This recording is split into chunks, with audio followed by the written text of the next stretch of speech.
చేసినప్పుడు జస్ట్ ఆ ఉనివేల శక్తితో మాత్రమే మీరు జాగింగ్ చేయాలి. పాదం పూర్తిగా కిందకి తగలకూడదు, పాదం తగలకూడదు. అలా చేస్తూ గాలి చూడండి. అప్పుడేమవుతుంది? శరీరంలో నరసిస్టం ఇది అవుతుంది, గుండె పంపింగ్ ఎక్కువ అవుతుంది, శ్వాసకి ఆక్సిజన్ శాతం పెరుగుతుంది. ఎసామా ఎంత క్లారిటీ ఇస్తున్నాడో అర్థం చేస్తుంది. ఎవరో కూడా తప్పు చేయొద్దు, డైవర్ట్ కావాలి. చూడండి,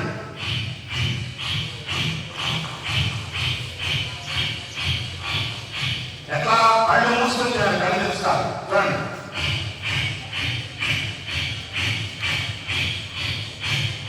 ఇట్లా 2 minutes చేయాలి. ఎంత చేయాలి అంటే తర్వాత మనం చేయబోయే స్టెప్స్ కి బాడీని ప్రిపేర్ చేయడం. అంటే ఒక మాట చెప్పాలంటే మీరు వెలుగు ఊదాలి. మీరు సాగదీసిన 2-3 సార్లు ఊరితే దుమ్మ కడుతుంది. అట్లా శరీరాన్ని ప్రిపేర్ చేసే పద్ధతి. ఓకేనా? ఓకేనా? ఒకసారి చూడండి, మరొకసారి.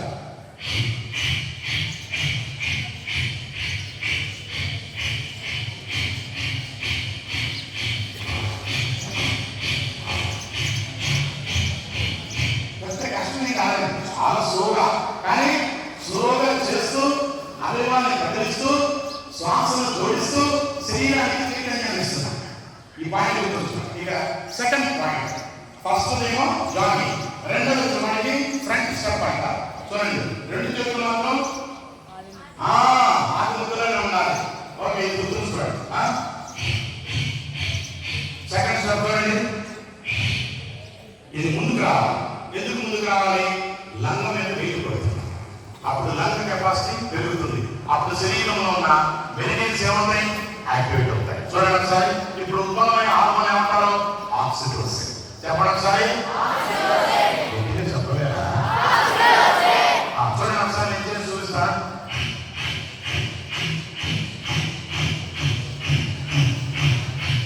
కళ్ళు మూసుకొని చేస్తున్నా, శ్వాస మీద ధ్యాస పెట్టి చేస్తున్నా, ఏం చేస్తున్నానని గమనంతో చేస్తున్నా.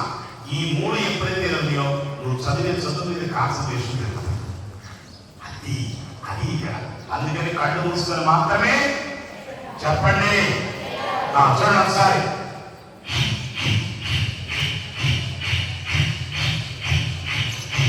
ఓకే, ఇది second step. Okay, next third step. ఈ థర్డ్ స్టెప్ వచ్చేవాటికి ఇప్పుడు వరకు ఏం చేసాం? ఈ బెల్లి మీద నుంచి వచ్చిన దీని మీద వెయిట్ పడుతుంది. నెక్స్ట్ కొంతమందికి సైన్స్ కూడా బాగా పెరిగిపోయి ఉంటాయి. ఈ సైన్స్ కూడా కొంతమందికి అనీజీగా ఉంటుంది. ఒక పక్కకు పడుకుంటే ఈ మొత్తం పెయిన్స్ వస్తూ ఉంటాయి కొంతమందికి. దాని నుంచి వెయిట్ పట్టడానికి మనం చేసే ప్రక్రియ ఇది రెండోది. చూడండి, ఫస్ట్ ఏం చేసాం? జాగింగ్. ఎసానం ఎవరు మాట్లాడతా. నెక్స్ట్ ఏం చేసాం? ఫ్రంట్కి. ఓకేనా? ఇప్పుడు థర్డ్ స్టెప్ చూడండి.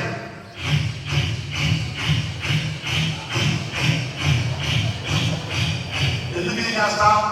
గుండె మీద వెయిట్ పడుతుంది. అంటే కొంతమందికి ఈ మధ్యకాలం చూడండి యాంజియోగ్రామ్ చేయించి లోపల స్టడీ చేస్తున్నారు. అంటే ఏమవుతుంది? బ్లాక్స్ వస్తాయి. ఆ బ్లాక్స్ నుంచి వెయిట్ పడి సర్క్యులేషన్ సిస్టమ్ పర్ఫెక్ట్ గా తయారవడం కోసం చేసే ప్రక్రియ సర్క్యులేషన్ వల్ల. ఎప్పుడైతే గుండె బాగా పనిచేస్తుందో ధైర్యం పెరుగుతుంది. అంటే మనిషి ఏం చేయకపోయినా ఏం కోల్పోయినా పర్వాలేదు, కానీ ధైర్యాన్ని కోల్పోతే మనిషి నీరసం అయిపోతాడు. ఎసానో అటువంటి ధైర్యం మీకు కావాలంటే ఏం చేయాలి? సైడ్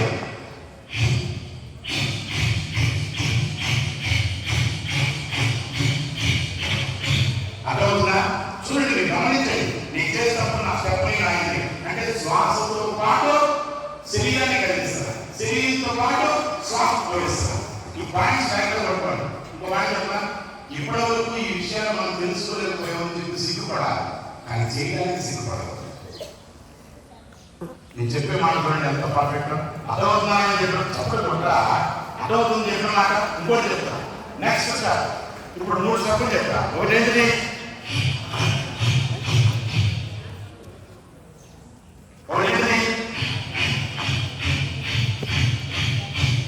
ఓకేనా? రెండోది ఏంటి? Front step. మూడోది ఏంటి?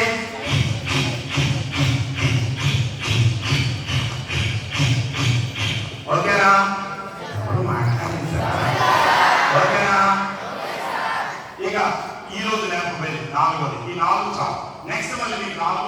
వచ్చి చెప్తా. కానీ 4 మీరు కరెక్ట్గా ఇప్పుడు మ్యూజిక్ పెట్టి చేయిస్తా. ఆ మ్యూజిక్తో పాటు నేను కూడా చేస్తాను, నాతో పాటు నేను కూడా చేస్తాను, అంత తప్పలేదు. కానీ ఎవరు నోరు తెరవకూడదు, ముక్కుతోనే తీసుకోవాలి, ముక్కుతోనే ఉండాలి. కళ్ళు తెరవకూడదు, మనోనేత్రాన్ని ఓపెన్ చేసుకొని ఏకాగ్రతగా ఉండాలి. నెక్స్ట్ 3వది, మీరు చేసే దాని మీద ధ్యాస తప్ప వేరే ధ్యాస మీ మైండ్లోకి రాకూడదు. పక్కన పిచ్చి పిచ్చి వేషాలు వేయదు. ఎందుకో తెలుసా? కరెక్ట్గా చేస్తే ఎంత ఫలితం వస్తుందో తప్పు చేస్తే అని కూడా తెలుసాను. వీళ్ళు చేస్తున్నప్పుడు మీరు మాత్రం కళ్ళు ఏం చేయాలి? నేను చెప్పిన 2 స్టెప్స్ మీరు చేయాలి. ఒకటేమో 5 నిమిషాలకి ఒక 5 మినిట్స్, ఆ తర్వాత చెప్పండి శ్వాస నాడి శోధన. ఈ 4 శుద్ధి చేసేది. First left nose, next right nose. అయిపోయిన తర్వాత కాళ్ళు మూసుకొని ప్రశాంతంగా కూర్చోండి. అప్పుడు నేను చెప్పేటప్పుడు స్టాప్ అని చెప్తేనే, ఇంత తప్ప స్టాప్ అని చెప్పకుండా ఎవరు ఆపకూడదు. ఓకేనా? ఇప్పుడు మాట్లాడి ఇక నెక్స్ట్ 4వది జస్ట్ ఏం లేదు. ఇప్పుడు ఏం చేసాం? ముందుకు వచ్చింది, పక్కకు వచ్చింది, అవునా? ఇప్పుడు నెక్స్ట్ అన్నమాట ఈ పాయింట్.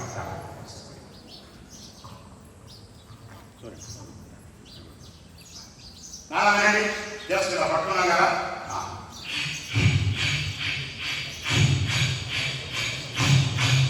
చూడండి. ఈ ఎప్పుడైతే ఈ పైకి వచ్చిందో ఇక్కడ ఏముంటుంది? సయాటిక నరం ఉంటుంది. సయాటిక నరం, చాలా మందికి సయాటిక పెయిన్స్ వస్తున్నాయి.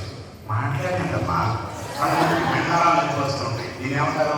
సర్వైకల్ స్పాండిలైటిస్ అంటారు. ఏమంటారు? వాటి నుంచి పూర్తిగా బయటపడతారు. పూర్తిగా ఎందుకంటే లైఫ్లో రాదు కదా, లైఫ్లో రాదు. రాకుండా కాపాడుకుంటూ పెట్టరా, లేదా వచ్చిన తర్వాత హాస్పిటల్ చూపించడం పెట్టరా? చెప్పమ్మా. కాబట్టి నేను చెప్పింది ఇక తర్వాత ఏం చేస్తానో తర్వాత. ఓకే, ఇప్పుడు అందరూ కనిపించే విధంగా డయాస్మెంట్ చేసి చూపిస్తాను. ఇది ముందు వెళ్ళే విధంగా అంటే తాగం పూర్తిగా తాకకూడదు కింద చేసేటప్పుడు మాత్రమే. మిగతా నడిచేటప్పుడు పర్వాలేదు. ఆ పాదం కాకుండా ఇలా ముందుకి మీరు కావాలంటే గమనించలేదు. ఇలా కొంతమంది నడుస్తూ వెళ్తారు. ఎందుకు తెలుసా? ఆ కింద ఉన్న ఈ నరాలు, ఆ నరాలు వస్తూ యాక్టివేట్ అయ్యి కొంతమంది కాళ్ళు వెలుగుతూ ఉంటాయి. గమనించారు కదా? వెనక ఆ నర్వస్ పట్టు దొరుకుతాయి. ఆ పట్టు వెయిట్ కొంతమంది వస్తున్నప్పుడు తక్కువ వెలుగుపడి కాళ్ళు పెయిన్స్ వస్తూ ఉంటాయి. నిజమా? అసలు లైఫ్లో మీకు అట్లా నేను సత్యవంతంగా చెప్తాను, అనుభవంగా చెప్తాను. రాదండి. ఎందుకో నరాల్లో పట్టు వచ్చింది, నీకు ఆ స్టిఫ్నెస్ వచ్చింది. అక్కడ మీకు ఇలా ఇలా మీరు చూస్తున్నా మనం చూడండి. ఇదా ఆ పట్టున్న పాదాలు, ఆ పట్టుంటే మీకు ఇక్కడ వెయిట్ అయిపోతుంటే పాదాలు పట్టుకోతాయి. అవును కాదని చెప్పిన నేనేం చేస్తానండి,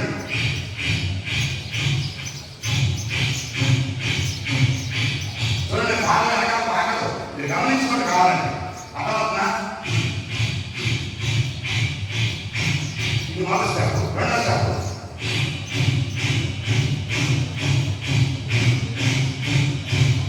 ఇది, రెండో స్టెప్. మూడో స్టెప్ ఇది, మూడో స్టెప్. నెక్స్ట్ 4వ స్టెప్. ఈ 4 స్టెప్పులు కరెక్ట్గా మనం చేసేది ఎంతసేపు చేస్తామని అంటే నాకు అనుభవం ప్రకారం 5 మినిట్స్ చేస్తాం సార్. ఎంత? నేను స్టాప్ చేంజ్ అనేంత వరకు ఎప్పుడో చేంజ్ చేయకూడదు. ఓకేనా? అతది సెల్ ఫోన్ ఎక్కడ? నాది. విజయ్ ఎక్కడున్నా నాన్న? విజయ్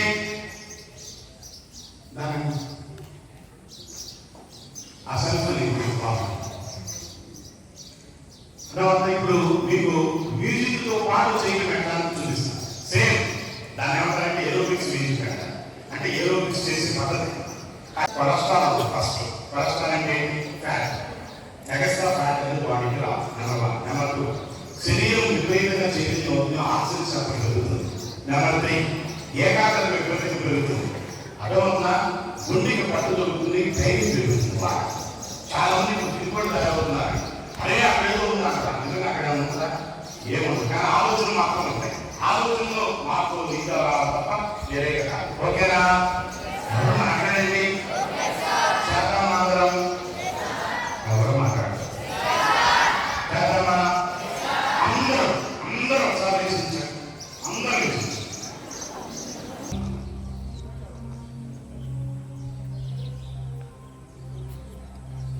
శరీరంలో కానీ మనసులో కానీ ఎటువంటి బిగింపులు కానీ ఒత్తిడి కానీ ఉంచవద్దు. Relax, relax, relax.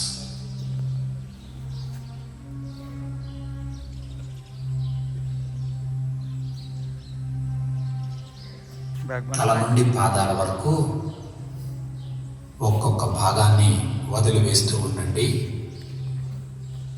పూర్తి విశ్రాంతిలో ఉండాలి.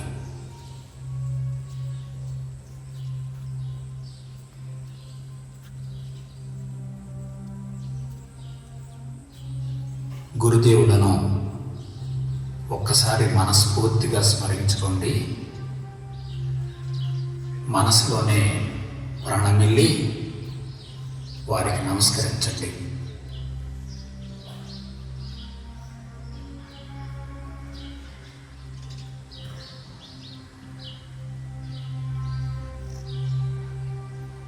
నేను చెప్తున్న సూచనలు పాటిస్తూ సమాధిని కొనసాగిస్తూ ఉండాలి.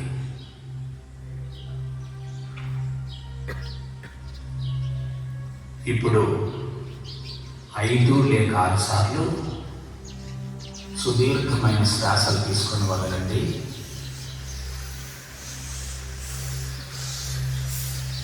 మీ ఊపిరితిత్తులను పూర్తిగా గాలితో నింపాలి. పూర్తిగా ఖాళీ చేయాలి.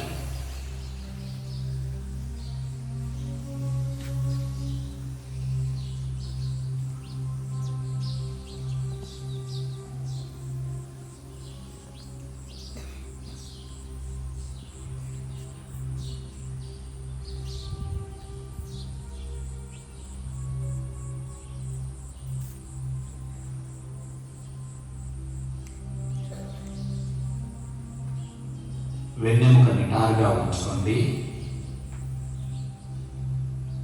శరీరంలో ఏ ప్రాంతంలో కూడా ఎటువంటి ఒత్తిడి కానీ బిగింపులు కానీ ఉంచవద్దు. పూర్తి విశ్రాంతిలో ఉండాలి.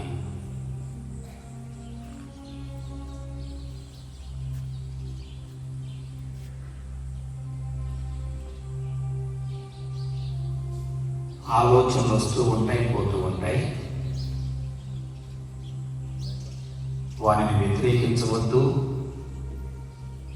వెంబడించవద్దు, సృష్టించుకోవద్దు, పట్టుకోవద్దు. అంటే ఆలోచనలను సాక్షిపోతుగా గమనిస్తూ ఉండండి చాలు.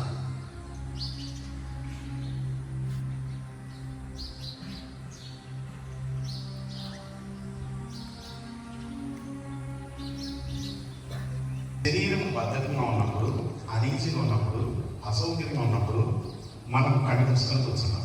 ఇప్పుడు ఏం చేసాం? శరీరాన్ని చైతన్యం చేశాం. ఎసార్నా గట్టిగా ఏంటా కూర్చుంటాం? సరి కూర్చో. ఎలా ఉండాలి? చేతులు చెప్పారా? ప్రతిసారి తప్పు చేసిన చెప్పేసుకొని చెప్పి ఇప్పుడు నెక్స్ట్ పాయింట్కి వెళ్దాం. వినండి. ఇప్పుడు ఇందాక ఏం చేసాం? శరీరాన్ని ఎరోబిక్స్ చేసాం, లంగ్స్ని బాగా యాక్టివేట్ చేసాం, గుండెకి బాగా పంపింగ్ ఇచ్చి ధైర్యం చేసాం, శరీరంలో నెగిటివ్ పదార్థాన్ని చెమట ద్వారా బయటికి పంపించాం. అంటే బాడీలో ఇక నెగిటివ్ ఎనర్జీ లేదు. అప్పుడు ఏమవుతుంది? శరీరం కళ్ళు మూసుకొని కూర్చొని ఏమన్నా యాక్సెప్ట్ చేయడానికి మైండ్ అంగీకరిస్తుంది. ఫస్ట్ అంతకుముందు ఏం చేసింది? శరీరాన్ని కూర్చోబెట్టాం, కానీ అనీజీగా ఉన్న శరీరాన్ని కూర్చోబెట్టాం. మైండ్లో ఉన్న అనీజీనెస్ బాడీ మీద పడి కూర్చుంటానికి మనసు యాక్సెప్ట్ చేయాలని నిలకడలేదు. ఇక్కడ ఏం చేసాం? శరీరాన్ని యాక్టివేట్ చేసాం, ప్రాణాయామం చేసాం, బాడీని యాక్టివేట్ చేసాం, కళ్ళు మూసుకొని కూర్చున్నాం. అంటే చైతన్యంతో కూడిన శరీరము చైతన్యంతో కూడిన మనసును ఏర్పరుస్తుంది. అనీజీగా ఉన్న శరీరము ఉన్న మనసులో ఉన్న మలినాన్ని మొత్తానికి సపోర్ట్ అయ్యి కూర్చుంటానికి మనసు అంగీకరించక అటు చూడు, ఇటు చూడు, ఎందుకు చూడు, ఇవన్నీ చూస్తారా ఏంటి అనేక రకాల ఆలోచనలు డిస్టర్బెన్స్ అయింది. గట్టిగా చెప్పాలి. కాబట్టి రెగ్యులర్గా మీరు ప్రాక్టీస్ చేసినప్పుడు ఈ ఏరోబిక్స్ చేసి ఈ శ్వాసక్రియలు చేసి కూర్చుంటే మీ మనసు త్వరగా మీకు అంతరంగంలో వెళ్ళిపోయి ప్రశాంతంగా ఉంటుంది. మీరు 10 నుంచి 10 నిమిషాలు చేసిన మెడిటేషన్ 4 గంటల ఎనర్జీ ఇస్తుంది. కానీ 4 గంటలు నిద్రపోతే అనీజీగా ఉంటుంది. నిద్రకి మెడిటేషన్ కొన్ని వ్యత్యాసాలు. నిద్రపోతే శరీరానికి రెస్ట్ దొరుకుతుంది, మెడిటేషన్ చేస్తే మైండ్ రెస్ట్ దొరుకుతుంది. చప్పట్లు కొట్టాను, సూపర్ పాయింట్ చెప్పాను సార్. అంటే మీకు కావాల్సిన రిలాక్సేషన్ ఏంటి చెప్పలేనా? కానీ ఇప్పుడు అందరూ ఏం కోరుకుంటున్నాం? నిద్ర కోరుకుంటున్నాం, కానీ మెడిటేషన్ కోరుకోవట్లేదు. దానికి దీనికి వేరియేషన్ చెప్తున్నాం, దయచేసి గుర్తుంచుకోండి. అందుకని జస్ట్ కళ్ళు మూసుకొని ఎప్పుడైనా టైం దొరికినప్పుడు కూర్చోండి, మీకు ఆటోమేటిక్గా పట్టుకోగలుగుతుంది. నా క్లాస్ అయిపోయే లోపే మీరు దాన్ని కరెక్ట్గా అనిపిస్తారు. ఓకేనా? సృష్టి సరి కూర్చోనా? ఏంటి కూర్చోడం? సృష్టిలో 84 లక్షల జీవరాశుల్లో ఎక్కువ కాలం సాగు లేకుండా బ్రతికే జీవి కాకి. కాకి సృష్టిలో జన్మలో ఎక్కడ కూడా దానికి మరణం లేదు. కేవలం ఉండేది పెట్టుకొట్టి లేదా తుపాకులు పెట్టి కాల్చి లేదా కరెంట్ షాక్ కొట్టి అవి మరణిస్తే తప్ప వాటికి మరణం లేదు. ఇంత చిన్న విషయము ఇప్పటివరకు ఎవరికి తెలియదు. కానీ రోజు కాకులు చూడకుండా ఎవ్వరూ ఉంటారు. ప్రపంచంలో 5లో ఎక్కడా కాకులు ఉంటారు. మనుషుల జనసంచారంలో మాత్రమే కాకులు బ్రతుకుతాయి. అందుకని మీ తరాలని కొన్ని వందల వేల తరాలు చూస్తాయి. మీ ముత్తాతలు కూడా చూస్తాయి. అందుకని మీ ఇంటికి మీ రక్త సంబంధికులు కానీ బంధువులు కానీ వస్తే ఇంటి ముందు వాలి కావు అని ఆలుస్తూ ఉంటే, అరే ఇంటికి ఎవరు బంధువులు వస్తున్నారా, కాకి వస్తుందని ఇప్పటికీ మన పెద్దవాళ్ళు చెప్తూ ఉంటారు. మాట్లాడే కదండి. ఇప్పుడు ఎక్కిందా నేను చెప్పిన పాయింట్లో పడుతున్నాను, ఇప్పటికైనా తెలుసుకోవాలి. ఇలాంటి చాలా చూడు అక్కడ కొట్టాడు, మిగతా వాళ్ళు ఎవరికి కనీసం పట్టాలేదు. ఏ కాకులు పుష్ అంటారు తప్ప అందులో పుష్ ఎవరు తెలుసుకోలేదు మాతో పాటు. కాబట్టి రెగ్యులర్గా మెడిటేషన్ చేద్దాము ఉంటాం. ఒకటే ఒక అవకాశం దొరికిందా అనుకున్నాను. సరే కూర్చో. మారవాయి దృష్టి ఎవరు పెట్టాలి? మళ్ళీ ఎవరు చూస్తున్నాం? పిడికిలు పిడించోనా? తప్పు చేస్తే ఏం చేయాలి? ఇప్పుడు ఆ కొట్టుకునేది అనుకుంటూ సరిపోదు. మార్పు తెచ్చుకోవాలి. ఓకేనా తండ్రి? ఓకేనా? ఇలా కనుక ఒక 10 రోజులు కొనసాగించాలనుకోండి, వాడు ఎలా ఉంటుంది? సత్యం చెప్పలేనా? ఎలా ఉంటుంది? స్ట్రాంగ్గా తయారవుతాయి. మైండ్ ఎలా ఉంటుంది? మీకు అప్పుడు చదవడం ఈజీనా కాదా? ఎప్పుడే చెప్పండి నాన్న. దేనికోసం వచ్చారు? దాన్ని పొందాలంటే ఈ ప్రక్రియ అవసరమా లేదా? బంధం చేద్దామని. ఓకేనా? సో నేను ఏదైతే చెప్పానో కరెక్ట్గా చేయండి. ఆటోమేటిక్ ఏమండి 58 ఏళ్ళు వచ్చిన నేనే అంత బాగా చేస్తున్నాను కదా, చిన్నపిల్లలు మీరు చేయడానికి ఏమైందిరా? ఆలోచించండి. నాకు చదువులు పడుతుంది, మీకు చదువులు పడుతుంది. మీకు నేను చూపిస్తున్నాను, ప్రాక్టీస్ చేయిస్తున్నాను. మీరు అంటే నేను ఆల్రెడీ డెవలప్ చేస్తున్నాను, అయినా నాకు ఇంకా ఇబ్బంది లేదు. నేను సింగిల్ చేయడానికి సిగ్గుంటా ఏముంది? అవ్వాల్సిన అవసరం లేదు. ఇది తెలుసుకుంటే ఆచరిస్తే జీవితంలో ఏ డబ్బులు నీకు వాడి. ఎందుకు రాసిన కాకుండా వేరు రూపాయలు ఖర్చు పెట్టాలి? లక్షలు వచ్చేస్తా. ఆ టెస్ట్ ఈ టెస్ట్ ఎందుకు పెట్టాలి? అదే డాక్టర్ అవసరం లేదు. అవసరమైన గురించి అవసరం ఇస్తున్నారు. అంటే మీ బాడీ మీద మీరు పట్టు సాధించకుండా మీ బాడీ తీసుకుని ఒక చేతిలో పడేస్తున్నారు. ఎంత పాపం చేస్తున్నారండి? ఏముంది? మీ బాడీకి ఏం కావాలి? తప్పని పరిస్థితిలో వెళ్ళాలి. అవసరం లేకపోతే వదిలేయాలి. ఎందుకు అవసరం? దానికి ఇది చేసుకో. నీకు అసలు నాకు అవసరమే